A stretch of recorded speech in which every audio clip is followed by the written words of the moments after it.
por la Universidad Autónoma de Baja California. Tiene una maestría en Ciencias de la Comunicación, también cuenta con estudios de máster en Derechos Humanos y Estado de Democracia en Iberoamérica. Actualmente es presidenta de la Comisión Estatal de Derechos Humanos de Baja California y desde diciembre del 2017 es vicepresidenta de la Federación Mexicana de Organismos Públicos de Derechos Humanos en la zona norte. Le damos la más cordial bienvenida.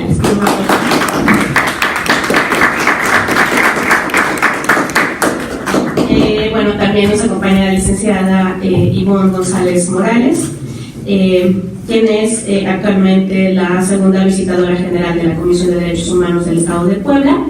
Ella es licenciada en Derecho por la UNAM y de 2013 a 2014 fue jefa del Departamento de Políticas para la Protección de Migrantes en la Secretaría de Gobernación del Gobierno Federal. Y bueno, bienvenida, Liliana. Muchas gracias.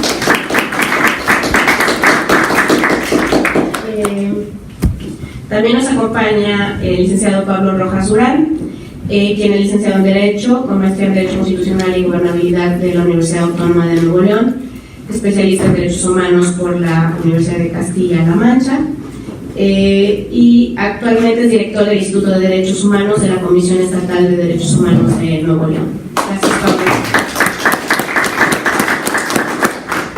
por acompañarnos.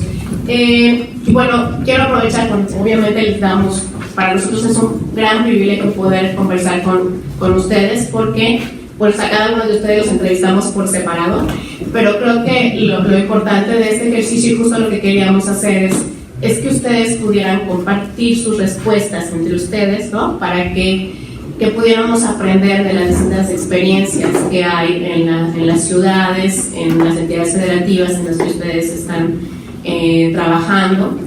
Y justo lo que queremos preguntarles es cómo observan el tema de esto que yo estaba planteando, el federalismo migratorio, es decir, cómo ustedes observan las respuestas de los gobiernos en las entidades federativas y también en los municipios, en las ciudades, en las respuestas en materia migratoria. ¿Qué está ocurriendo en Baja California? ¿Qué está ocurriendo en el estado de Puebla? ¿Qué está ocurriendo en el estado de Nuevo León? ¿Quién quiere comenzar? ¿Sí? Gracias. Bueno, con la provocadora pregunta sobre el federalismo migratorio, yo la verdad hice una reflexión quizás no muy profunda, pero sí con base en la experiencia del ejercicio cotidiano de la defensa de los derechos humanos en Baja California. Y eso me llevó a voltear a ver lo que está pasando a nivel nacional y a realizar un reciente estudio que hicimos en Baja California sobre migración, que son un diagnóstico y unas directrices para la atención del fenómeno de la migración desde el trabajo de las Defensorías de Derechos Humanos en la zona norte del país. Y en este ejercicio yo encontré algo preocupante, que no sé si tenemos un federalismo como tal.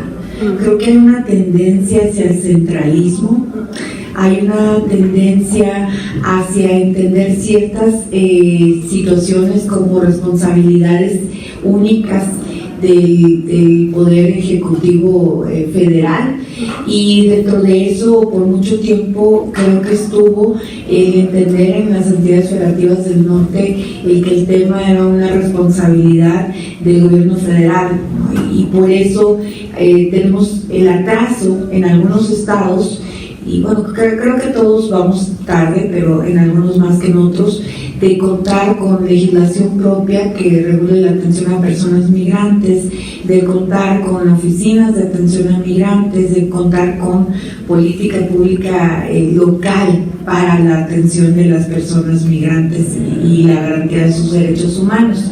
En Baja California yo puedo decirles que hay buenas y no tan buenas prácticas. Voy a adelantarme a la conclusión. Que tengamos, no podemos hablar de una política pública de garantía de derechos de personas migrantes en México. Hablamos de diferentes políticas públicas, las locales, las municipales, las estatales y la federal. Y la federal a veces se entiende y a veces no, y a veces toca realmente a los estados y a veces no. En el caso baja californiano, sí contamos con una ley. Son pocos los estados que entiendo que tienen una ley de atención a personas migrantes. Baja California tiene una ley de la cual deriva algo que considero una buena práctica, que no solo es la Dirección Estatal de Atención a Migrantes, sino el Consejo Estatal de Atención a Migrantes, y este consejo sí opera, es decir, no es como la mayoría de los consejos en la mayoría de los municipios del estado de Baja California, que están en el papel, en las leyes, en algunos reglamentos municipales, pero no funcionan. El Consejo Estatal sí opera, sí tiene una forma de trabajar muy peculiar. Es una forma en la que el presidente de este Consejo Estatal de Atención al Migrante pone la mesa para la asistencia de alrededor de 40, 50 participantes, a veces más. Por lo menos 40 instituciones estamos convocadas en las reuniones ordinarias de este consejo, en donde se atienden las principales situaciones que requieren una atención focalizada en el tema de migración, pero aparte está lo cotidiano, ¿no? Lo que hace la Oficina de Atención a Migrantes de Tijuana, la Oficina de Estado, la Dirección, que tiene más bien un carácter que intenta ser normativo, no tanto operativo, pero en sí la mayoría de las situaciones que tienen que ser atendidas con prontitud respecto al tema de garantía de derechos de personas migrantes lo resuelve la sociedad civil. Y en este diagnóstico que hicimos encontramos una lista de muchísimas organizaciones. Podemos enlistar por lo menos 50 organizaciones en zona norte, o sea, toda la franja norte de México, que están vinculadas con las comisiones de derechos humanos del norte. Del norte, Baja California no tiene instituto como lo tiene Tamaulipas, este Instituto Tamaulipense de Migración. No lo tenemos en Baja California, tenemos el consejo, un consejo que no tiene cierta estructura porque funciona como funcionan los consejos, que es una reunión, una asamblea colegiada en donde se toman decisiones, pero la que asiste la Secretaría de Salud, la Secretaría del Trabajo, la Secretaría de Desarrollo Social, incluso las autoridades federales como el Instituto Nacional de Migración, el IMSS, el ISSSTE, es decir, en este consejo se dan cita quienes tienen responsabilidad en garantía de derechos de personas migrantes.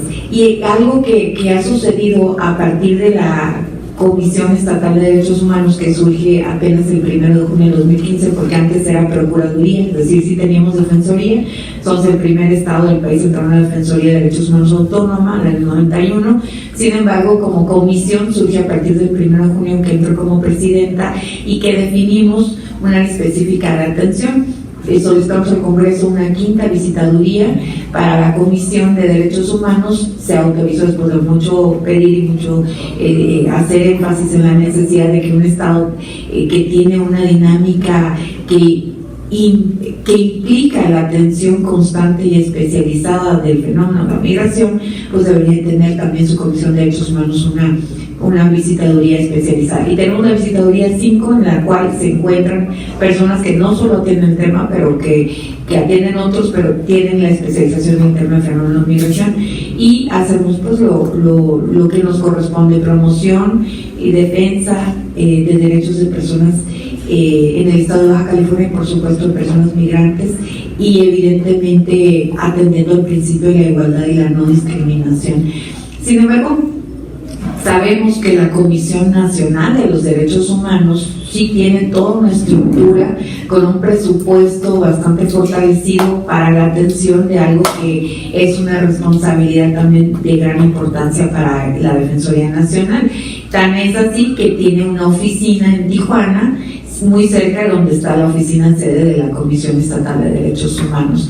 Son diferentes relaciones. Nosotros tenemos una comunicación muy directa con la oficina de la CNDH, muy directa con el Instituto Nacional de Migración. Coincido en lo que decía César Palencia, director de la Oficina de Atención a Migrantes de Tijuana, en cuanto a que el programa especial de migrantes sí lo conocemos, pero tardó muchísimo en llegar a nuestro estado, sesiona muy esporádicamente y realmente no entendemos, o consigo que no entendemos que resuelva de manera expedita una dinámica que no puede ser postergada, ¿no? Este diagnóstico que elaboramos desde la Comisión de Baja California California fue muy de la mano de la situación que vivimos con la llegada de los más de 17,000 personas de Haití en los años anteriores a y que nos trajo un gran aprendizaje a quienes estábamos entrando en la dinámica de la atención al fenómeno, cada quien desde sus facultades y atribuciones. La Comisión de Derechos Humanos hace labores de prevención de violaciones a derechos humanos directamente con las policías municipales y la policía estatal, algo que no tiene tan a la mano la Comisión Nacional, porque pues aunque tienen una oficina ahí, no tienen una relación tan estrecha con las autoridades locales como lo puede tener una Comisión de Derechos Humanos del Estado, que constantemente está revisando los temas con el Ejecutivo del Estado y con los ejecutivos de cada uno de los municipios, que en nuestro caso son 5 municipios.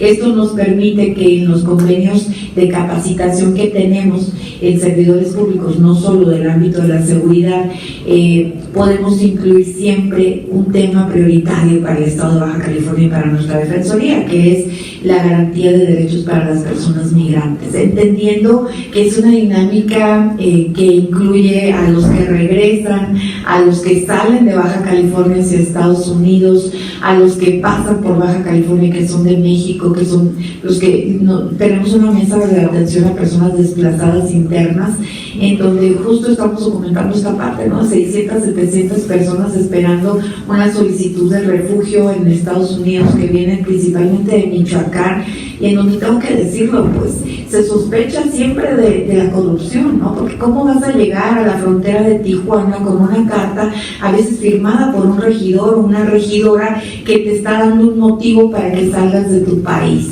¿Cómo un servidor público del país va a darte tu carta de salida para que vayas a pedir refugio a Estados Unidos, ¿no? Y son cientos de familias las que están llegando a Baja California, lo cual implica que estemos orientados a la atención con perspectiva de derechos humanos de personas extranjeras, de personas nacionales y de nacionales que están regresando. Y dentro de los extranjeros, pues la situación extraordinaria de las personas de Haití visibilizó a personas con piel de un color distinto a la mayoría de los que habitamos en Baja California, y que en Tijuana no causó más que un movimiento de solidaridad y ayuda humanitaria muy fortalecido, pero que en Mexicali, la capital de nuestro estado, tuvo ciertas situaciones que nos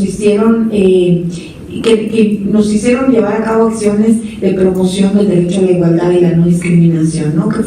Empezaron a crearse algunos grupos de rechazo a la presencia de personas de Haití o afrodescendientes en Mexicali, para lo cual hicimos inmediatamente una serie de comunicados y de acciones muy de la mano con los medios de comunicación, con quien también tenemos una relación estrecha y cotidiana, para invitar a la población a no discriminar y pues inmediatamente ponernos de acuerdo con las autoridades de todos los órdenes y todas las implicadas en generar lo que yo llamé una ruta para la inclusión. Esas 3,000 personas que se quedaron de este ejercicio de casi 20,000 que atravesaron, tuvieron el apoyo para la regularización, pero no solo del Instituto Nacional de Migración, de las autoridades locales, que estuvimos haciendo trabajo de orientación jurídica y de acompañamiento para que pudieran hacer el trámite, solicitar documentos a Haití o a Brasil, dependiendo de dónde estaban, y además en esta ruta para la inclusión sumar a la Secretaría del Trabajo, que en un primer momento ofertó 300, 400 empleos,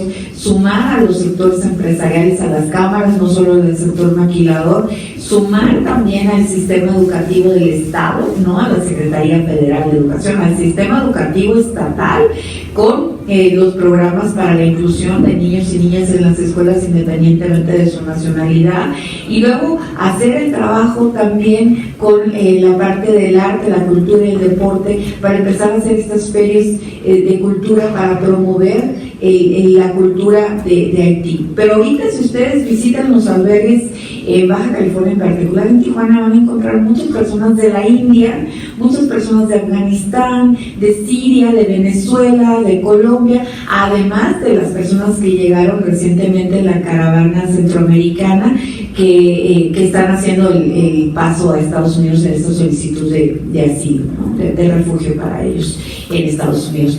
El papel de la Defensoría local es amplísimo y tiene la posibilidad de la llamada directa con el servidor público local de manera inmediata.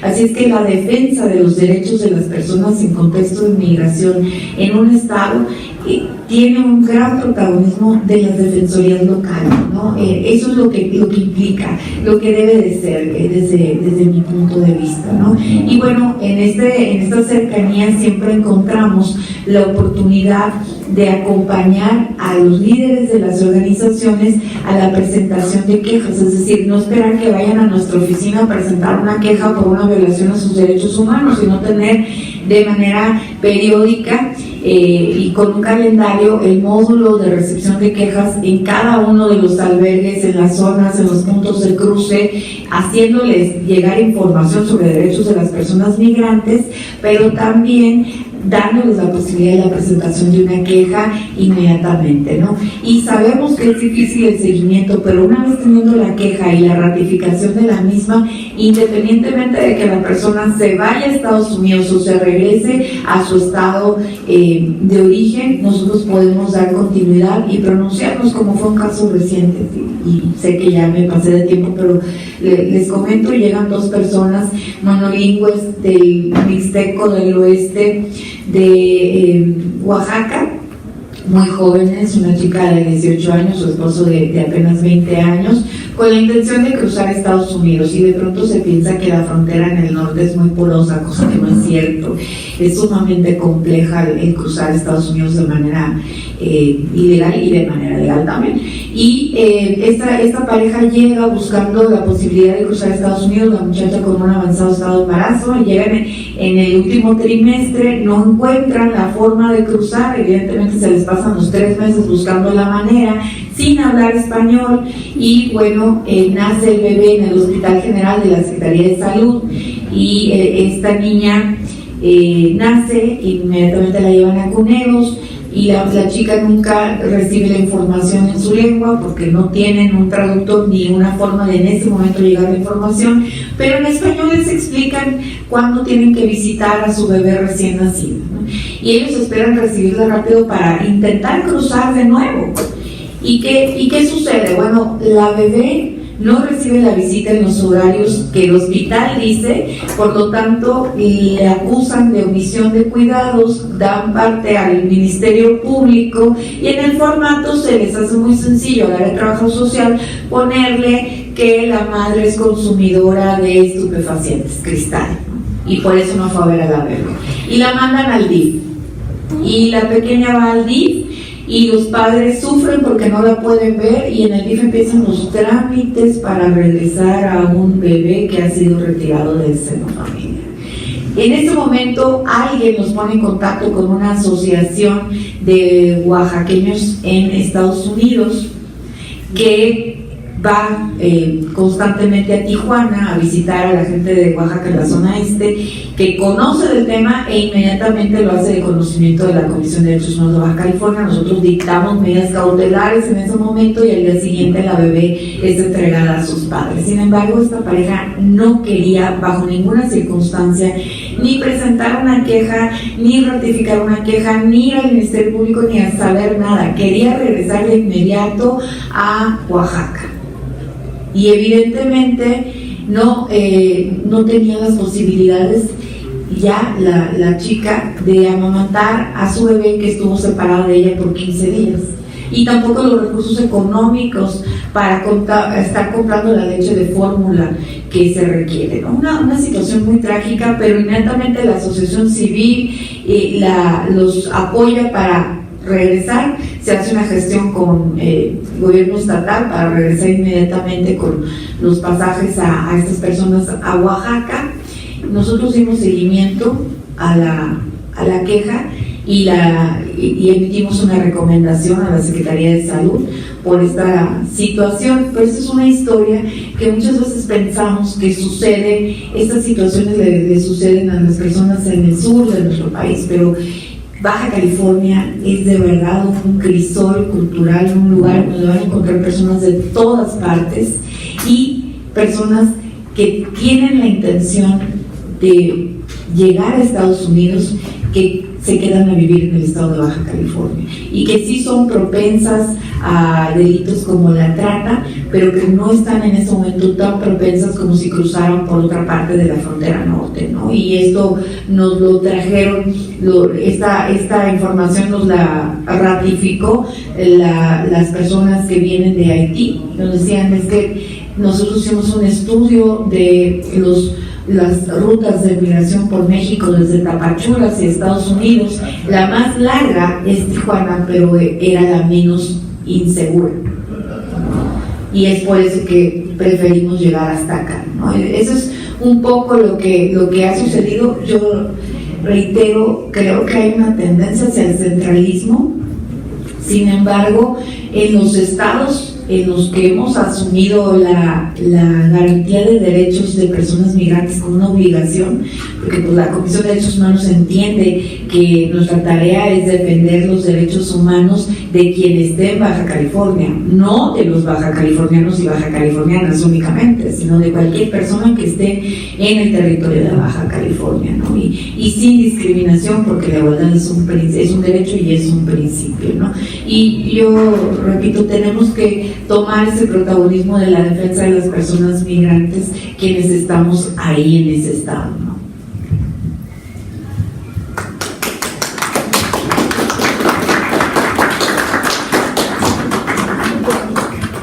Gracias. Bueno, buenas tardes a todas y todos. Primero quiero agradecer mucho a la UTLA y a la UAB, a través de la doctora Sletza, por la invitación que le hicieron a la Comisión de Derechos Humanos para participar en este conversatorio. Nos da mucho gusto estar con ustedes. Bueno, en el caso de Puebla, pasan cosas muy interesantes, ¿no? En primer lugar, pues es importante decir que en nuestro estado no tenemos una ley de migración, como bien lo explicó la doctora Sletza. Es una situación que ya se ha intentado en el Congreso, pero hasta este momento no tenemos una ley de migración. Sin embargo, el gobierno estatal sí ha hecho esfuerzos importantes. Por ejemplo, hay una dependencia que actualmente, anteriormente era la Coordinación de Asuntos Internacionales de Apoyo al Migrante Poblano, actualmente es el Instituto de Atención a Migrantes, que se dedica a este tema de la migración, que si bien es un instituto, una dependencia que se enfoca nada más a dos dimensiones de la migración, que es la dimensión los poblanos en Estados Unidos y los poblanos en retorno, ¿no? Entonces hace falta que exista, digamos, una dependencia que sea integral, que abarque las cuatro dimensiones de la migración: migrantes en tránsito, origen, destino, tránsito y retorno.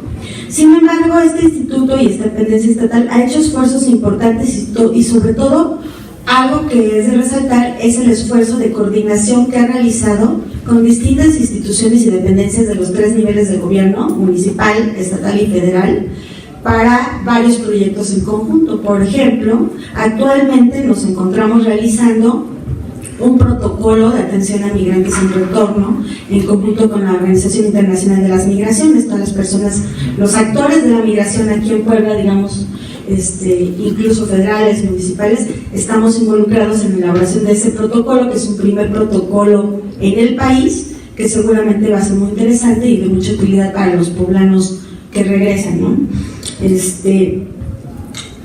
Sin embargo, bueno, desde también la perspectiva de la Comisión de Derechos Humanos Estatal y a través de la experiencia que nosotros tenemos y que hemos visto con el paso de este tiempo, nosotros tenemos un programa de atención a migrantes.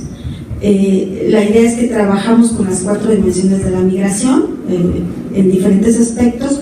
Lo que vemos es que sí existe un área de oportunidad, digamos así, para los migrantes en tránsito que pasan por nuestra entidad, ¿no? Esos migrantes que no tienen una institución oficial que los apoye de manera directa, en parte, como lo ha comentado también la presidenta de Baja California, la CDH Baja California, quizá tenga que ver con el hecho que se ha malentendido el punto de que el tema migratorio es exclusivo de la Federación, lo cual es así, pero para ciertas cosas nada más, como también ya lo explicó muy bien en su diagrama la doctora Sletza. Para algunas cosas, por supuesto, es de competencia exclusiva de la Federación. Sin embargo, las autoridades, todas las autoridades de los tres niveles de gobierno, desde el enfoque y la perspectiva de los derechos humanos, estamos obligados a proteger, promover y garantizar los derechos humanos de todas las personas. Y en el marco de esta obligación podemos realizar muchas actividades a favor de la migración. Una de ellas es pues realizar todas las distintas acciones de protección hacia los migrantes que vienen en tránsito. En nuestra entidad, por ejemplo, hemos detectado que incluso criminalizan a los migrantes que vienen en tránsito de manera institucional. En nuestro estado, como ustedes saben, tenemos 217 municipios. No todos son de alta afluencia de migrantes. Hemos detectado que de migrantes en tránsito, que existen sobre todo los municipios de la Mixteca y los que vienen en un corredor que viene de Veracruz, son los municipios de más alta presencia de migrantes en tránsito. Y muchos de los municipios de nuestra entidad incluyen de manera extralimitada en sus bandos municipales, por ejemplo, regulaciones que están reservadas para la federación.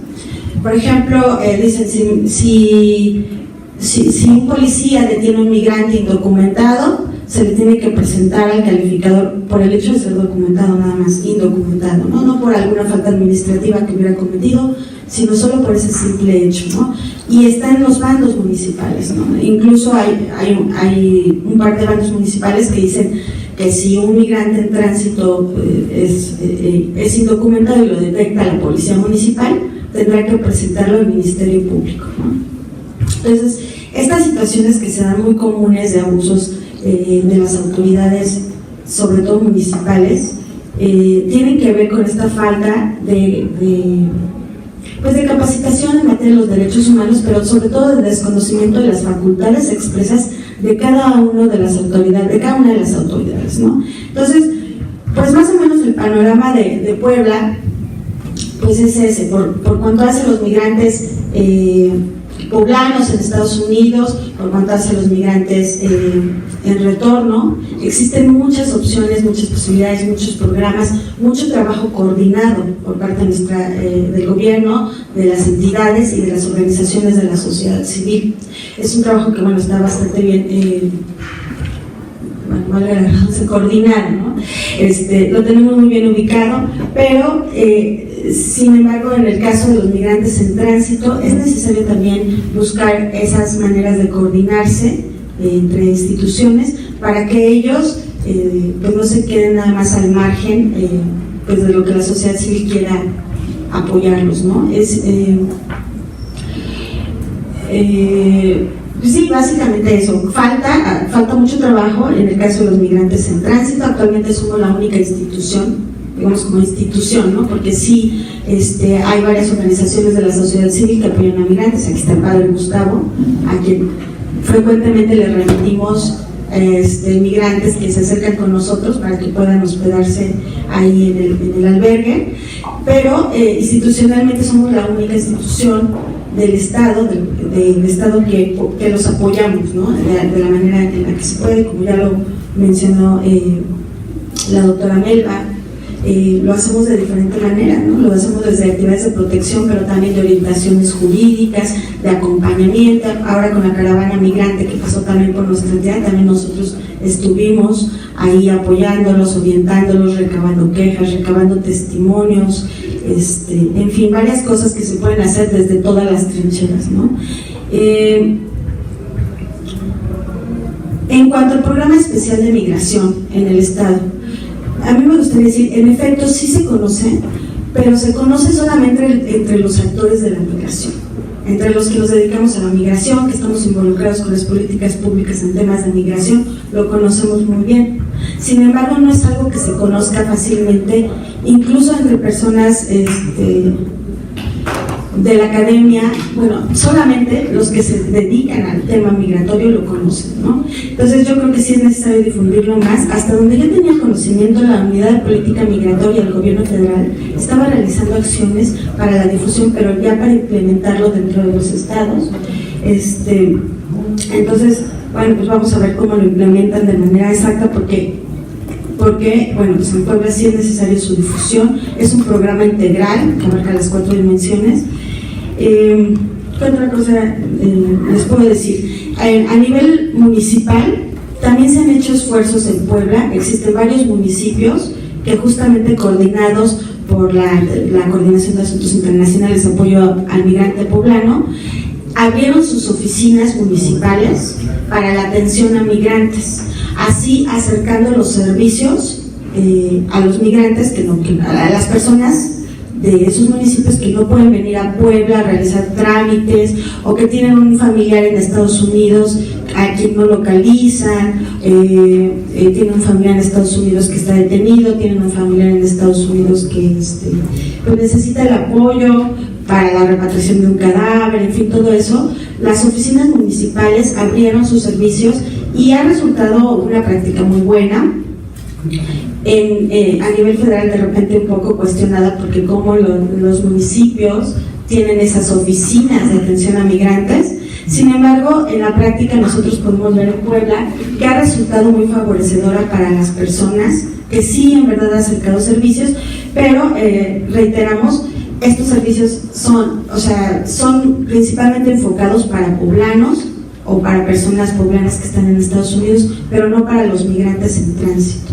Entonces es necesario conjuntar los esfuerzos, al menos en nuestra entidad. Nuestra entidad es una entidad que presenta las 4 dimensiones de la migración. Aquí a Puebla llegan migrantes a vivir, dirían personas extranjeras a vivir, pero también salen de Puebla hacia otras partes, principalmente Estados Unidos. Hay una importante población de poblanos en los Estados Unidos, pero también hay migrantes que pasan por nuestra entidad. Ahora con este cambio de rutas del tren, como ustedes saben, desde 2015 la ruta del tren se ha modificado, ¿no? Se ha modificado la ruta de los migrantes a raíz de que aumentaron la velocidad del tren, a raíz de que pusieron guardias privadas en los trenes. La mayoría de los migrantes actualmente ya no viajan por el tren, siguen viajando, pero ya no lo hacen en su mayoría. Actualmente los migrantes viajan por camiones, por carros particulares, viajan por las carreteras de nuestro país.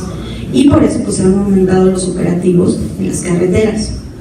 Entonces, este cambio de ruta ha modificado también los cambios de conductas y los diferentes tipos de violaciones a los que ahora se enfrentan los migrantes. Entonces, es importante que se conjunten esfuerzos para que también se pueda atender a esta comunidad de los migrantes en tránsito. Entonces, ese sería para mí básicamente el panorama que hay en nuestra entidad en el tema migratorio. Y bueno, no sé qué más podría aventar, pero en general ese es el gran panorama que existe en nuestra entidad. Muchas gracias.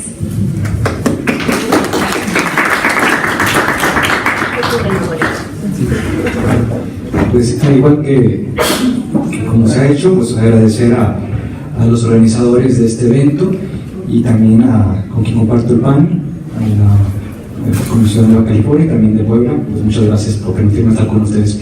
Pues creo que el primer cuestionamiento tiene que ver con esta cuestión, vale la redundancia, del federalismo y cómo tendríamos que nosotros empatar la idea que ya está socializada o está prevista en nuestro marco constitucional con las competencias municipales o estatales.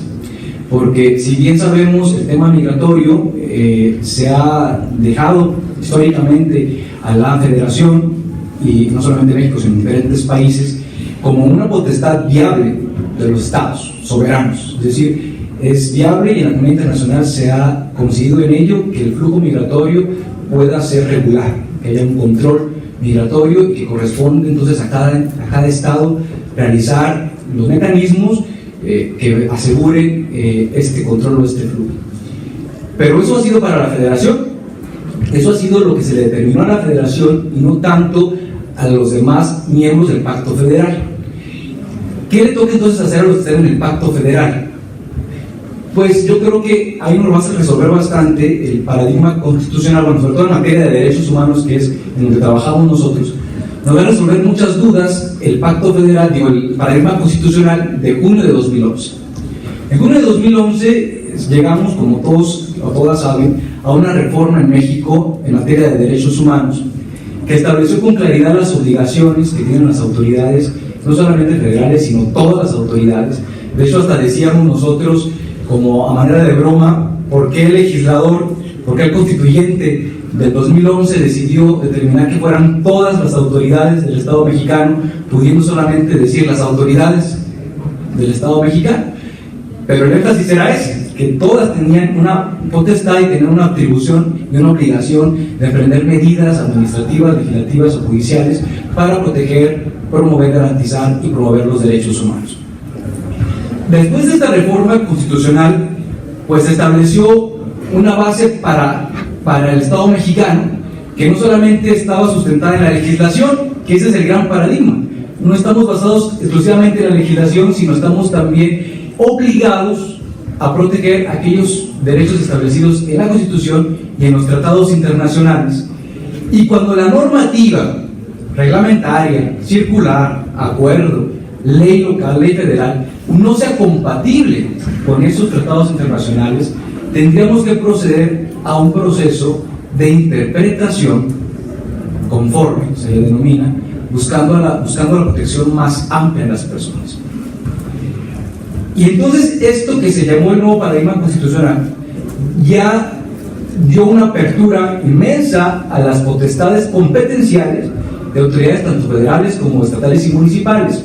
Es decir, un municipio y un estado no puede decir que como no tiene una ley en materia de inmigración, o no tiene un reglamento que respete la calidad migratoria, o no la cuestione porque no es su competencia, pues tenga que hacer. Es decir, yo no puedo excusarme en que el reglamento dice que pues si yo le pregunte porque tengo sospecha, ahora eso es el tema de la sospecha justificada, que no es un revés, la Corte no hace mucho con una decisión sobre la sospecha, pero bueno, la sospecha razonable que denomina, pero bueno, a pesar de ese revés que hace la Corte mexicana hace poco, aún así la autoridad no tendría la potestad jurídica en razón de un reglamento, sino en razón de la interpretación que debe hacer de la ley.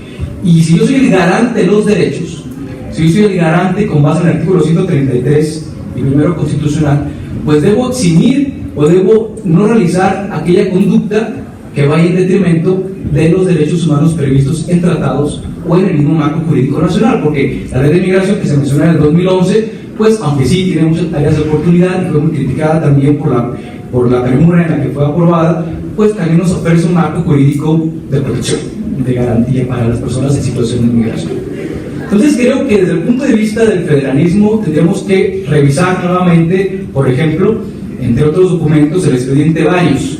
El expediente Varios 912 del 2010 es un expediente sui generis en el Estado mexicano, porque este se deriva después de que llega la sentencia Radilla Pacheco, muy conocida ya tal vez por ustedes, y es una sentencia en la que la Corte Interamericana le pide al Estado mexicano que aplique el control de convencionalidad y le pide ciertas cosas al Poder Judicial Federal.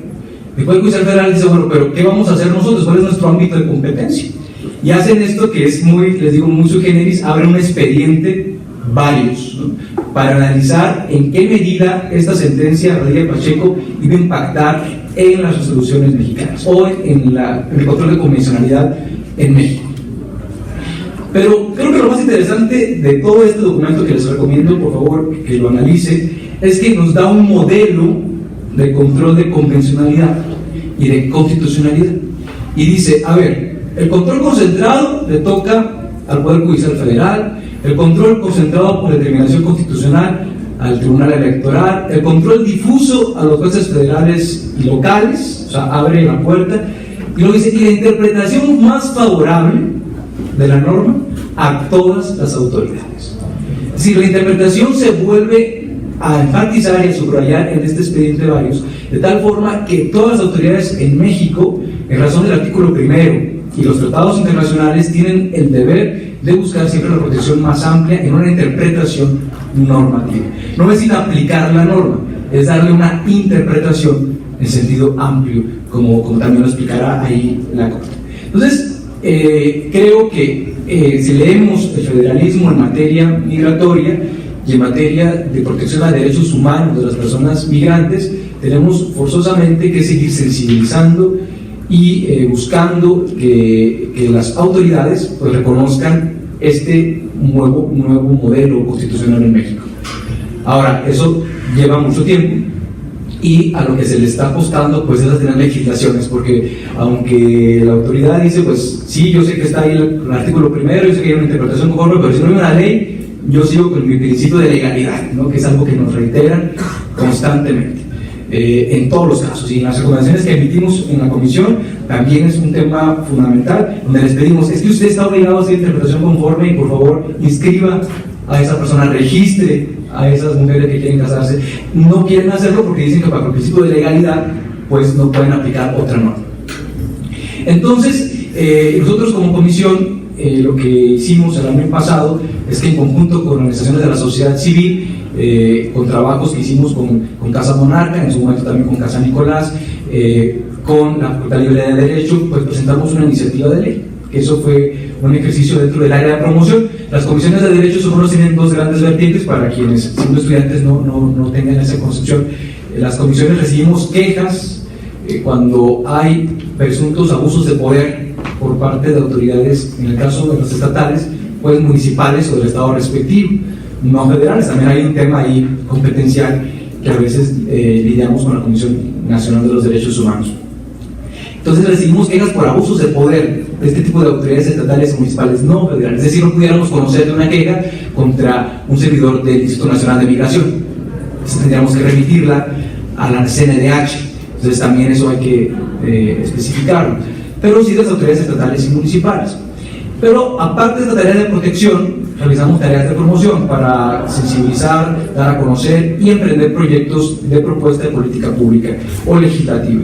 Y en este sentido preparamos esta iniciativa que obviamente hace unos momentos se decía sobre el gobernador y de la falta de voluntad política del gobierno del Estado, y de hecho el haber quitado una oficina que tenía muy buenos resultados al frente del licenciado Cádiz, que ya tenía mucho tiempo en esta función y que había logrado muchísimos avances, sobre todo en este proceso de llevar a las personas a tener una regularidad en Estados Unidos y poder desarrollarse con base en los preceptos legales de aquel país. Pero más allá de que el gobierno del Estado no pusiera atención y es más, quitara la oficina, el Congreso del Estado tampoco tiene como muchas cosas buenas que decir, porque no recibimos, a pesar de que lo presentamos como OPDH, con las organizaciones de la sociedad civil, que se hizo un gran foro, tampoco hubo un eco de parte de las y los legisladores. Es decir, las y los legisladores están temerosos. A ellos les preocupa que en las esquinas de Gonzalitos, los que conozcan, o en Flederos, haya personas migrantes. A ellos les preocupa que estén ahí. De hecho, hay brigadas municipales para expulsar a las personas en situación de migración al otro municipio, al aledaño, ¿no? Esa es la práctica de unos municipios y también de los partidos políticos que apoyan a estos alcaldes en esas políticas y que pues forman parte del cuerpo legislativo. Y no hay que olvidar que el legislador también tiene esa obligación de proteger los derechos humanos y está ocurriendo una omisión legislativa por también la obligación que existe de la armonización, pero porque no está brindando certeza jurídica a sus propias autoridades. La autoridad, si yo no le doy la certeza jurídica, no le doy los cortafuegos, eso es un término que utiliza el relator de Naciones Unidas en materia de migración, y si no le doy los cortafuegos, pero la autoridad obviamente si muy apenas comprende el tema de interpretación conforme, menos si la ley no lo dice, pues no va a aplicar algo que no lo diga ahí. Entonces hay un gran reto también legislativo en Nuevo León, y bueno, pues esto creo que en esta primera parte puedo yo aportar. Okay. Bueno, se extendieron un poco sus respuestas. Una de las preguntas que me surgió sobre todo es el asunto, digamos, más en términos, ¿cómo se vive el centralismo migratorio, ¿no? Es parte de lo que especificaba la licenciada Melba, ¿no? O sea, y también quién ejerce de alguna manera el liderazgo para que los temas migratorios puedan abordarse en términos administrativos, ¿no? Y los cambios legales. Entonces, ¿quién lo hace, ¿no? Entonces, nos pudieran compartir esto. ¿Qué ocurre en Baja California?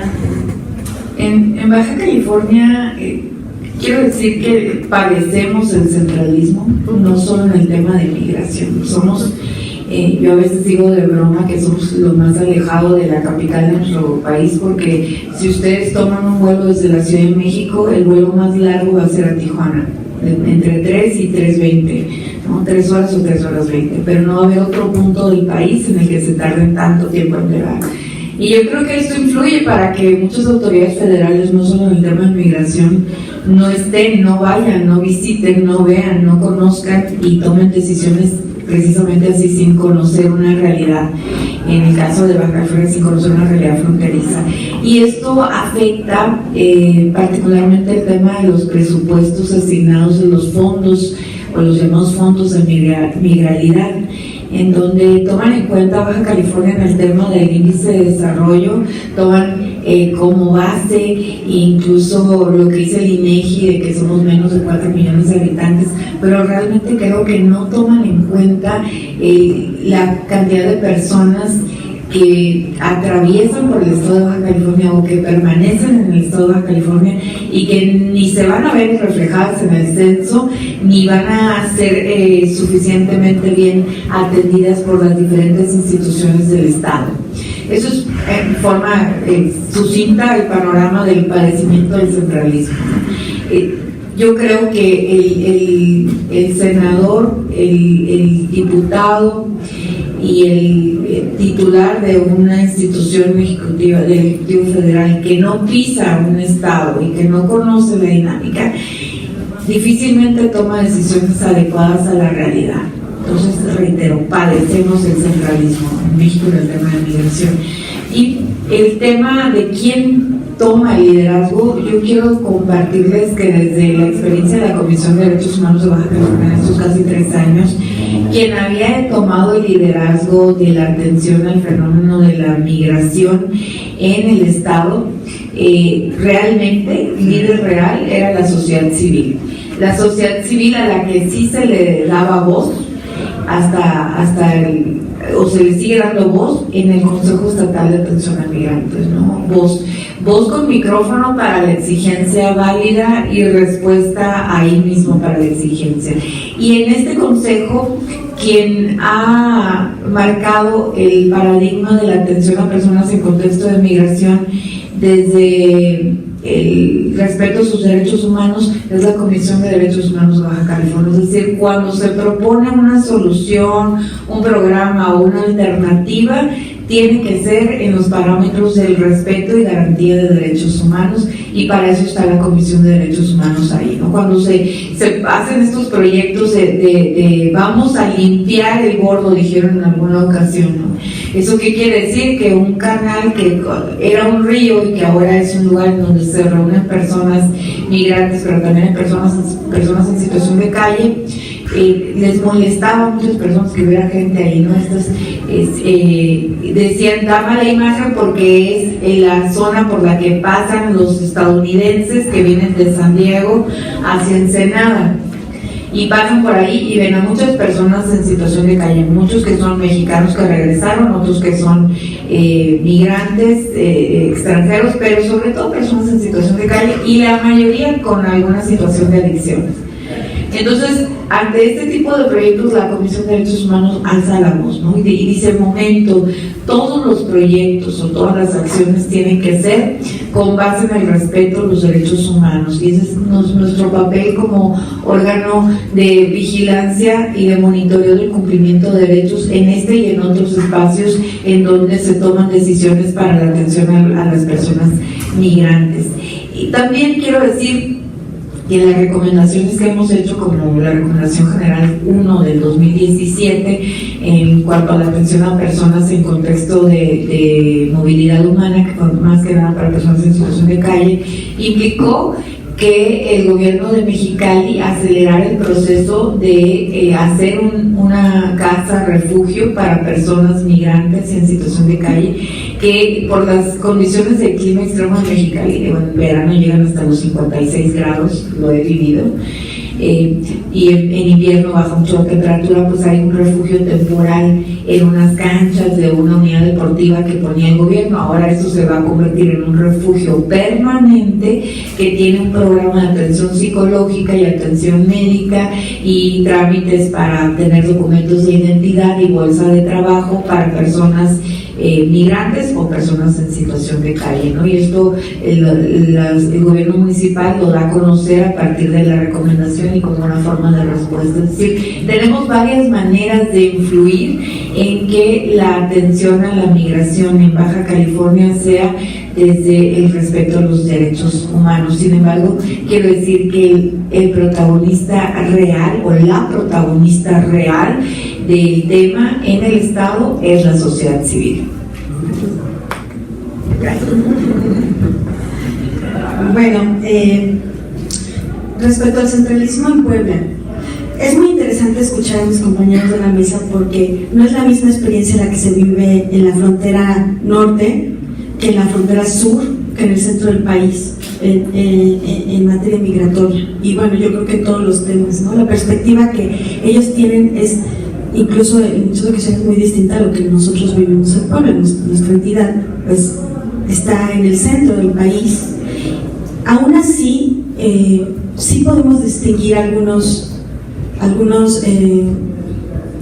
efectos del centralismo en nuestra entidad, y se me ocurre que, por ejemplo, uno de estos es justamente porque los esfuerzos de la Federación en materia de migración están enfocados en las fronteras norte y sur.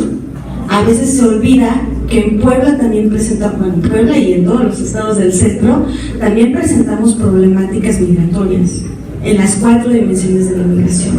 Y entonces los esfuerzos que realiza pues la Federación, no la Federación, también pues otras entidades, otros organismos incluso internacionales como el ACNUR, la OIM y todo, pues los vemos en las fronteras, pero pues aquí de repente como que se olvidan que también tenemos esa problemática, ¿no? Entonces quizás ese podría ser uno de los efectos del centralismo que podemos ver desde el propio centro del país. Otra de las cosas, pero volteando la cara de la moneda también, nosotros hemos tenido la experiencia, por ejemplo en el caso de la Comisión Nacional de los Derechos Humanos. La Comisión Nacional no tiene una oficina en Puebla porque estamos muy cerca, en principio, de la Ciudad de México. Sin embargo, cuando suceden situaciones de violación de derechos humanos que le competen a la Comisión Nacional, por ejemplo, en la estación migratoria y todo eso, pues quienes llegan a atender a los migrantes es la Comisión Estatal, ¿no? Porque aun cuando estamos cerca de la Ciudad de México, no están como tan cerca como para venir ya y ver que están maltratando a una persona, un migrante y cosas así, ¿no? Entonces, pues esa es la otra cara, ¿no? Que quienes atendemos de primera mano a los migrantes, que a veces son de una competencia federal, pues somos nosotros los estatales, ¿no? Y quienes tienen las vivencias pues de la migración, pues somos nosotros, los municipios, en fin. Entonces, esos son los efectos, las dos caras de la moneda que yo veo en cuanto al centralismo, y desde luego pues puede ser distinta la perspectiva entre las fronteras y nosotros, ¿no? Otra cosa que, bueno, respecto a la pregunta de quién lleva el liderazgo en materia migratoria en Puebla, yo creo que, haciendo un ejercicio ministerial, pues es un liderazgo compartido. Pienso que las organizaciones de la sociedad civil son actores importantes de la migración en Puebla, y bueno, pues aquí tenemos al Padre Gustavo, al doctor Eslexa, a la UAD, al Observatorio, a Iniciativa Ciudadana, a la Ibero, en fin, a muchas organizaciones que son actores reales y activistas reales de la migración en nuestra entidad. Pero también las instituciones estamos realizando un trabajo real en materia de migración, y lo podemos ver, como ya les comenté en mi primera participación, desde el trabajo coordinado que realizamos con actividades de los 3 niveles, con proyectos de los 3 niveles de gobierno, ¿no? Entonces, en ocasiones, a nivel estatal se organiza algún proyecto que nos invitan a todos a participar y vamos, ¿no? A nivel municipal se organiza un proyecto en donde todos vamos también a acompañar el proyecto municipal. Las organizaciones de la sociedad civil nos invitan a un proyecto y también nos sumamos todos, ¿no? Y eso es lo que yo he visto en esta entidad, por supuesto, con los retos que todavía tenemos y de los cuales también he platicado, que se refieren principalmente a esa coordinación que nos hace falta para los migrantes internacionales. Sí, creo que reitero también lo que decía la licenciada Melba. En Nuevo León, a ausencia de un programa, una política estatal, pues es la sociedad civil. Precisamente Casa Nicolás, Casa Monarca y la Facultad de Derecho han publicado año con año un informe conjunto, en algunas ocasiones con alguna universidad, con otro actor, a veces uno menos, pero siempre ha sido un informe muy interesante que va documentando la situación en el estado de Nuevo León. Han documentado cómo ha triplicado, aquí también nos mostraban hace unos minutos cómo se ha triplicado la población en situación de migración en el estado de Nuevo León.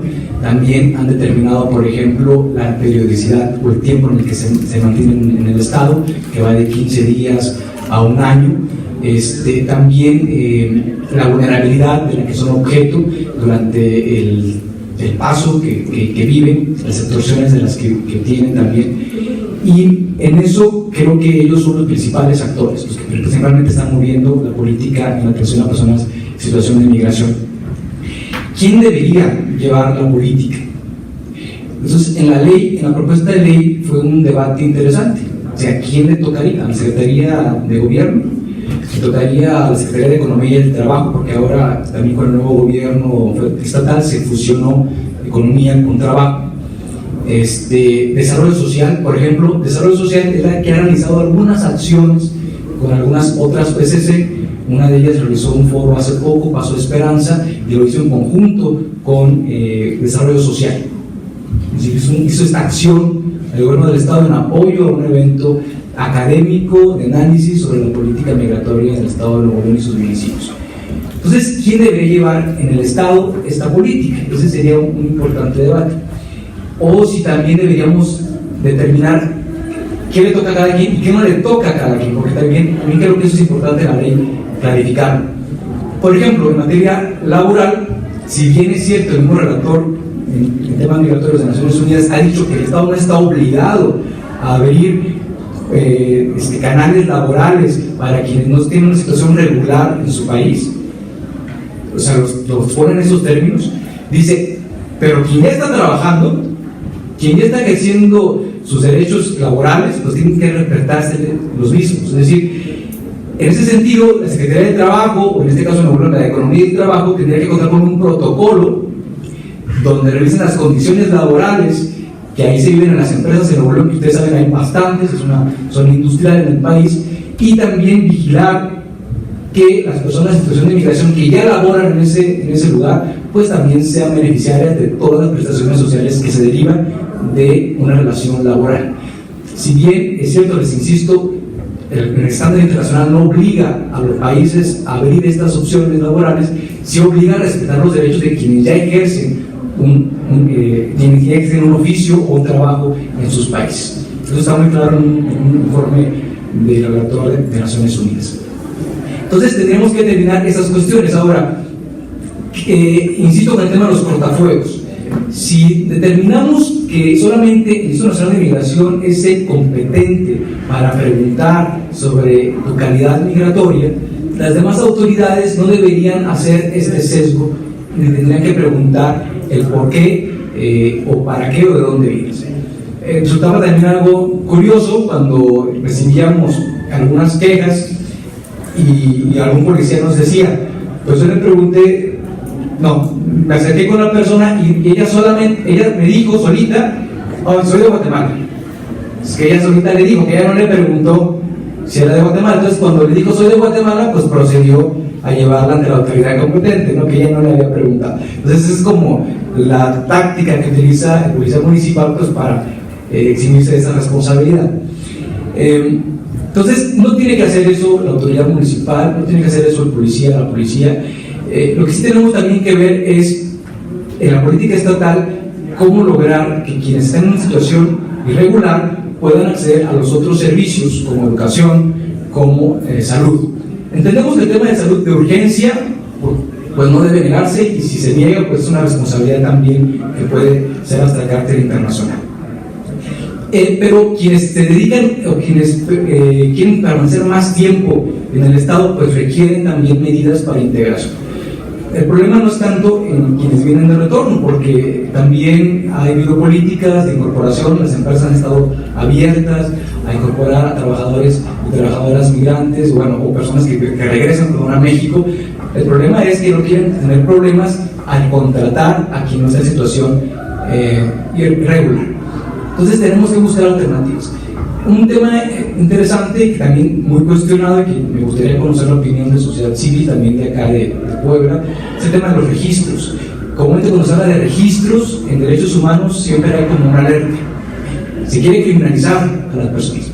No digo que no sea un tema, de hecho nosotros lo hemos cuestionado bastante, sobre todo en muchas personas migrantes nacionales en Monterrey, cuando quieren dedicarse al trabajo en el hogar. Sobre todo ustedes conocen, allá tenemos el municipio más rico de México, San Pedro, hay un flujo impresionante de personas que quieren trabajar, hombres y mujeres, en el hogar, pero no tienen ninguna garantía, pero por ahí se propuso un registro, pero no tanto para darles garantías sociales, ni asegurar sus derechos sociales, sino porque querían saber, pues tener líneas de investigación cuando robaban en las casas, ¿no? En las grandes mansiones de San Pedro. Entonces ahí tenemos que tener mucho cuidado. Entonces, si va a haber un registro o no va a haber un registro, y para qué será el registro. Tendríamos que dar este tipo de identidades, con qué calidad tendríamos que darla, para que desde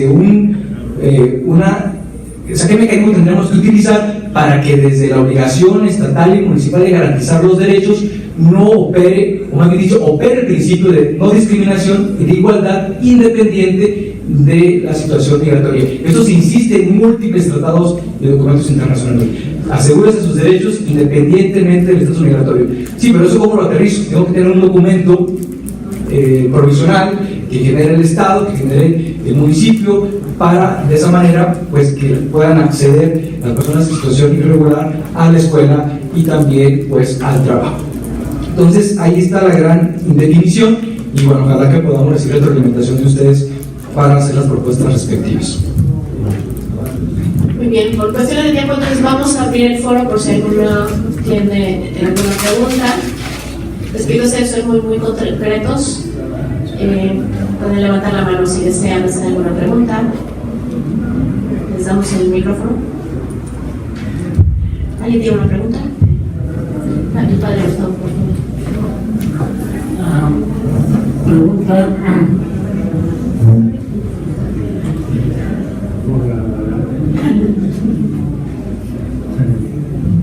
Sí, pregunta: ¿a quién corresponde hacer las propuestas públicas sobre migración? Ya en la práctica, nos hablaban del liderazgo para otras acciones, pero aquí yo veo que está la Constitución, pero no hay normas, no hay aplicación de la Constitución en cuestión de migración. Hubo el cambio del artículo 82 de que los albergues podíamos dar ayuda humanitaria, pero no está reglamentado y nos pueden seguir aplicando lo anterior. La pregunta concreta es ¿quién corresponde hacer la promoción hacia las políticas públicas para que se reglamente estas normativas y que pueda estar protegido el apoyo a los, sobre todo los migrantes de tránsito?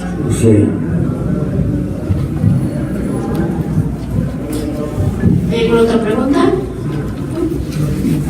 ¿Quién quiere contestar aquí?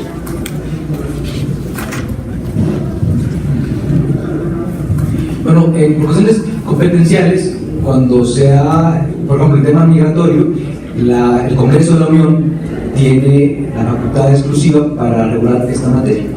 Y también, a partir de que la ley se crea, pues se tienen que establecer las regulaciones y reglamentos pues, que corresponden al Ejecutivo Federal. Igual en los estados. En los estados, el Congreso del Estado tendría que, en este caso, las entidades que no tienen una ley en la materia deberían generarla, un ejercicio de armonización legislativa, y el Ejecutivo presentar la propuesta de reglamento para la aplicación de esta ley. Pero yo vuelvo a mi hipótesis o tesis de la primera intervención.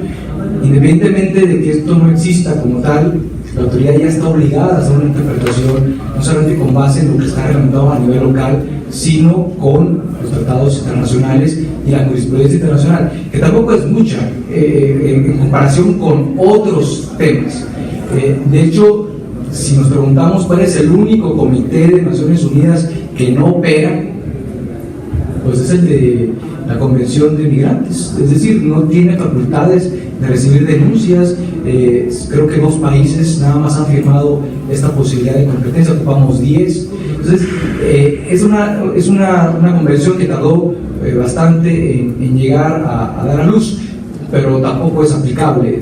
Y los países que nos interesa que la apliquen o que la firmen, pues no son parte, entonces también estamos muy lejos de que esto pueda tener otro sentido. ¿Alguien quiere complementar esta respuesta?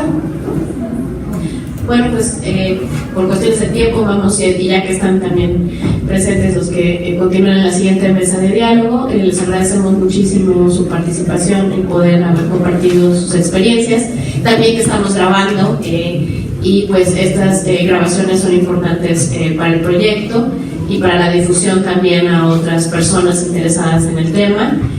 Cada una de las cuestiones sus respuestas son muy interesantes para nosotros porque nos ayudan a pensar desde la academia distintas alternativas y les agradecemos muchísimo haber participado.